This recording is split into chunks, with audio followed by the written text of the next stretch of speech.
পারবে কিয়ামত অতি নিকটে।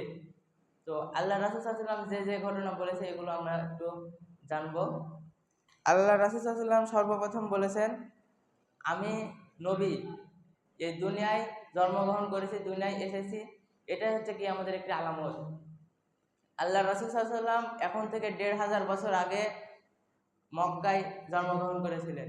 এখন থেকে ১৫০০ বছর পরে আমরা পৃথিবীতে অবস্থান করছি। আপনাদের কাছে একটা প্রশ্ন করলাম যে ১৫০০ বছর আগে আল্লাহ রাসূল সাল্লাল্লাহু আলাইহি ওয়াসাল্লাম বলে গিয়েছেন যে আমি জন্মগ্রহণ করেছি, এটাই কি আমাদের একটি আলামত। ১৫০০ বছর পরেও পৃথিবী এখন রয়েছে, তাহলে আর কতদিন রইবে বা থাকবে, এখন আমরা এটা আমাদের বিবেককে প্রশ্ন করলে জানতে পারবো। ১৫০০ বছর আগে আল্লাহ রাসূল সাল্লাল্লাহু আলাইহি ওয়াসাল্লাম বলে গেছেন আমি জন্মগ্রহণ করেছি, এটা কিয়ামতের আলামত। এরপরে তিনি বলেছেন আমার মৃত্যুবরণ হবে, আমি মারা যাব,